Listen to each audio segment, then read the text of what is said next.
Assalamualaikum warahmatullahi wabarakatuh. Kali ini kita akan membahas tentang isomer dan sifat-sifat yang terdapat pada senyawa alkana. Oke ya. Oke, langsung aja sekarang kita bahas yang pertama. Di sini ada istilah isomer. Oke ya. Nah, apa itu isomer? Isomer itu adalah senyawa yang mempunyai rumus molekul sama, tapi rumus strukturnya beda. Oke ya. Nah, sekarang coba kita lihat contoh isomer yang terdapat pada senyawa alkana, yaitu isomer rangka. Ya, di sini kakak akan buat dua contoh isomer untuk penentuan isomer. Yang pertama kita lihat untuk C5H12, kemudian yang kedua nanti ada C6H14. Oke ya.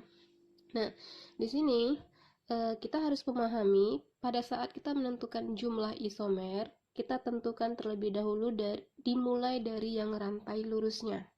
Ya, setelah kita buat rantai lurus, kemudian kita kurangi satu rantai induknya, kita jadikan cabang, geser cabangnya sampai tidak bisa digeser kembali. Oke, langsung aja kita lihat di contoh yang pertama, ada C5 hanya 12. Oke ya. Nah, tahap pertama, kita buat dulu yang rantai lurus. C-nya ada 5. 1, 2, 3, 4, 5. Oke. Nah, ingat ya, nanti kalau untuk jumlah hidrogennya itu berdasar mengikuti ikatan karbonnya ya. Kalau di ujung nanti ada CH3 ya, dan seterusnya. Kalau di tengah-tengah biasanya CH2 ya. Nah, kalau dia rantai lurus, ini namanya N-pentana. Ya, normal. Karena dia C-nya ada 5 ya. 1, 2, 3, 4, 5. Jadi dia normal. Sehingga namanya jadi N-pentana.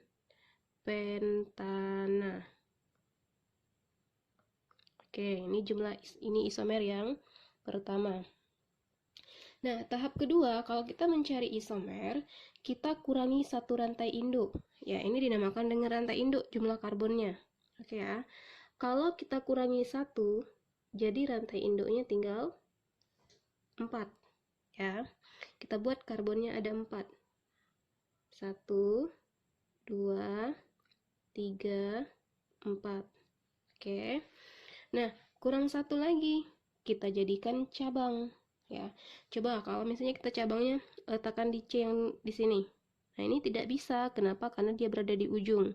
Kalau dia berada di ujung, tetap saja dia kembali ke nomor 1. Ya. Nah, di sini juga nggak bisa ya. Oke, di sini kakak tambahin cabangnya 1, CH3. Oke ya. Nah, kalau cabangnya di sini, kita menghitungnya, ingat ya, penamaan sudah pernah kakak bahas ya. Nomor 2. Sehingga namanya jadi 2 butana. Oke ya. Oke. Nah, ini sama-sama jumlah C-nya ada 5. Yang pertama 1, 2, 3, 4, 5. Yang kedua 1, 2, 3, 4, 5 juga. Nah, itulah yang dinamakan dengan isomer. Ya. Rumus umumnya sama, tapi strukturnya beda. Oke. Nah, setelah kita kurangi satu rantai induk, coba kita geser ke sampingnya. Misal, ini kakak geser ke sini. Nah, itu nggak bisa digeser. Kenapa? Kalau ini kita geser ke kanan, ini nanti sama saja balik ke awal ke sini. Dengan nama yang tetap 2 butana, tapi penomorannya nanti dari kanan. Nah, itu bukan isomer namanya. Oke ya. Nah, selanjutnya, coba kalau nggak bisa kita geser lagi, kita kurangi lagi satu rantai induknya. Ya, sehingga rantai induknya atau rantai utamanya tinggal 3. Oke ya. Kita buat rantai induknya ada 3. 1, 2, 3. Nah, artinya ada sisa 2 karbon yang harus kita jadikan cabang. Ingat, pemberian cabang usahakan jangan di ujung ya. Nanti dia balik ke awal. Nah, karena dia ada 2 karbon yang tersisa, kakak letakkan di C tengah-tengah. 1, 2. Oke. Nah, sama ini jumlahnya juga ada 5 ya. Namanya, karena dia cabangnya berada di C nomor 2 yang sama, tetap ditulis 2 kali. 2,2 di metil propana, karena jumlah rantai utamanya ada 3. Oke, paham ya?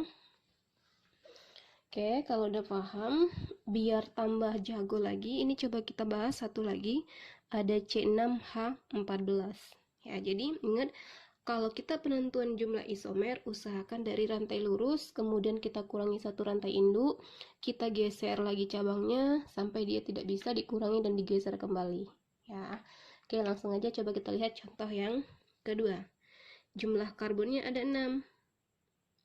1, 2, 3, 4, 5, 6.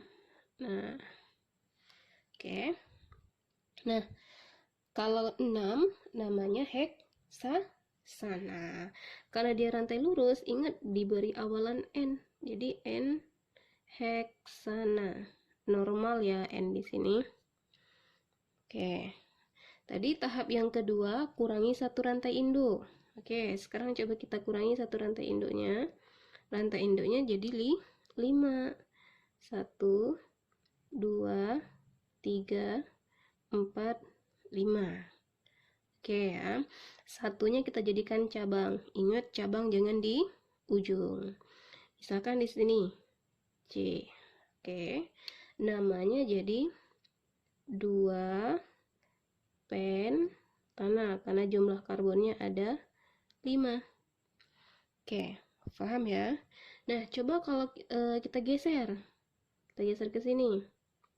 Nah, seandainya kita geser ke sini, artinya nanti cabangnya di sini ya. Kita hitung 1, 2, 3. Kalau dari kanan 1, 2, 3. Oh, ternyata beda dengan 2. Nah, itu bisa jadi isomer ya. Kita dapat isomer yang ketiga. Tetap karbonnya ada 5 rantai induknya ya. 1, 2, 3, 4, 5. Nah, kita geser di tengah. Nah, berarti di situ nanti rantai cabangnya berada di nomor 3. 3 penta. Nah, oke, paham ya? Coba kalau kita geser ke sini. Tidak bisa. Kenapa? Kalau kita geser ke sini, nanti kembali lagi cabangnya jadi nomor 2. Ya, sama dengan nomor 2. Nah, kalau tidak bisa digeser lagi, kita kurangi satu rantai induk lagi. Jadi rantai induknya tinggal 4. 1, 2, 3, 4. Nah, 2 karbon lagi ya. Coba di sini cabangnya. Satu lagi di atas. Oke. Oke, pas. Jadi namanya 2,2 di metil. Kalau 4 butana. Oke. Ya. Kalau semuanya kita geser ke sini, ya, tidak bisa. Sama lagi balik ke sini, dia sama-sama 2,2 di metil butana. Coba kalau salah satunya. Nah, bisa kalau salah satunya kita geser ke kanan, namanya jadi 2,3 di metil butana. Beda ya. Jadi kita tetap C-nya ada 4 untuk rantai induknya. Cabangnya ada nomor 2 1, di nomor 3 1.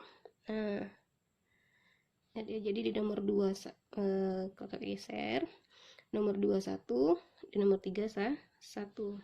Sehingga namanya jadi 2,3 dimetil butana.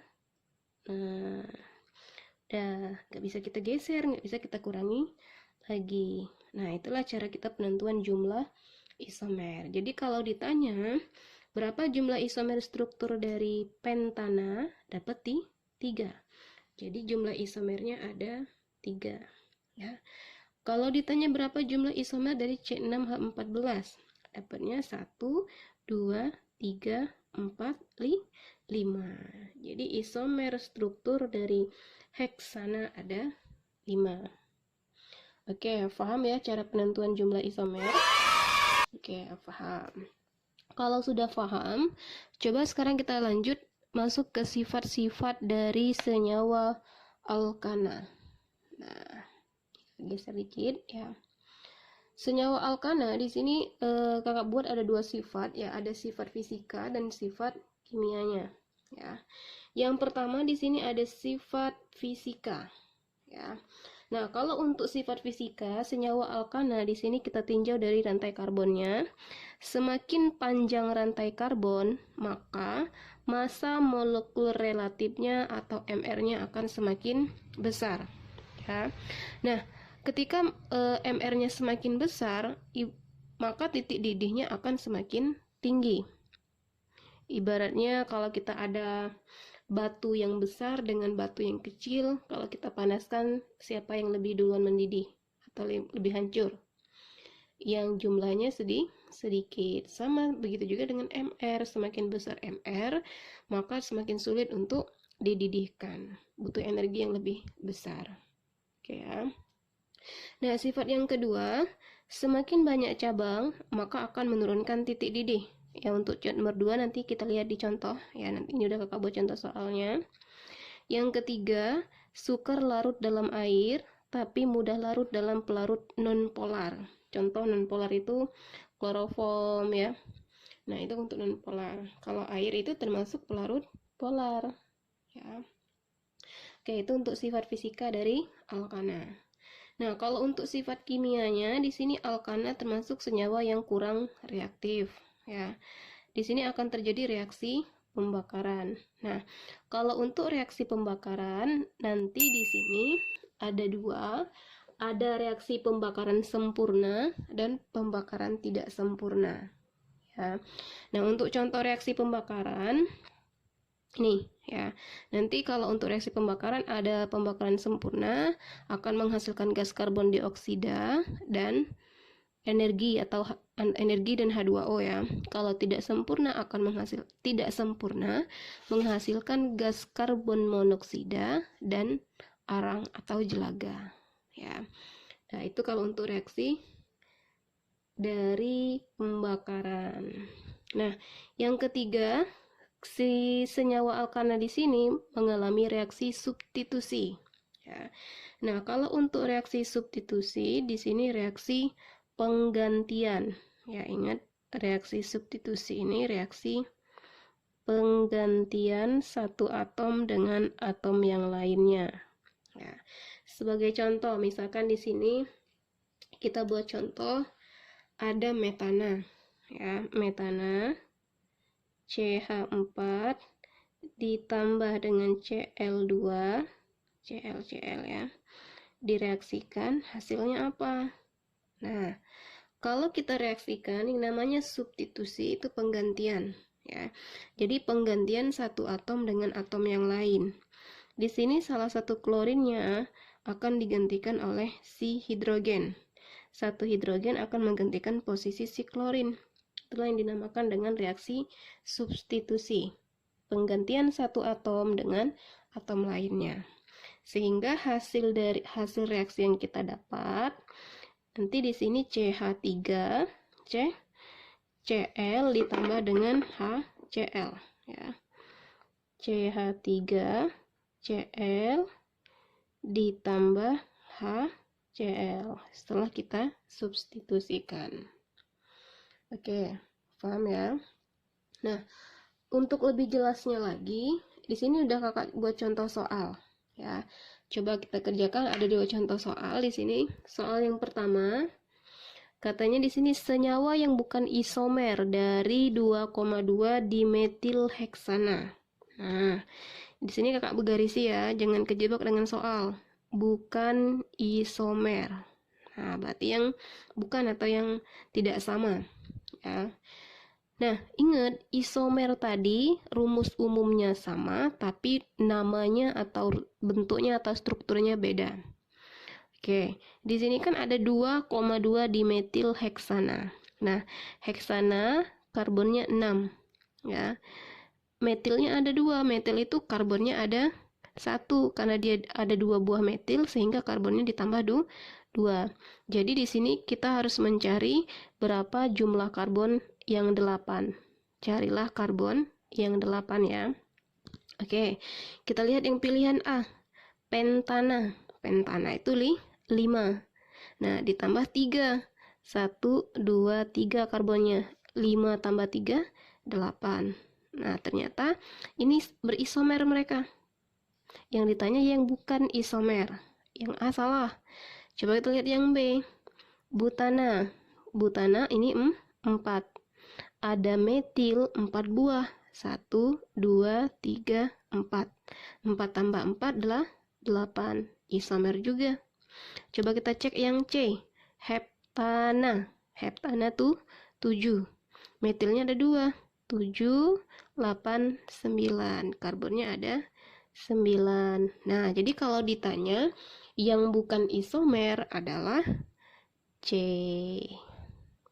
Oke, paham ya? Paham. Nah, sekarang kalau udah paham, coba kita lihat contoh soal yang kedua. Di antara senyawa berikut yang mempunyai titik didih paling tinggi. Oke, nah ini berhubungan dengan sifat fisika. Semakin panjang rantai karbon, MR-nya semakin besar. Ya, semakin besar MR, maka titik didihnya akan semakin tinggi. Nah, berarti kita harus mencari semakin panjang, berarti jumlah karbonnya yang semakin banyak. Ini karbonnya ada 1, 2, 3, 4. 1, 2, 3, 4. Sama ya. 1, 2, 3, 4, 5.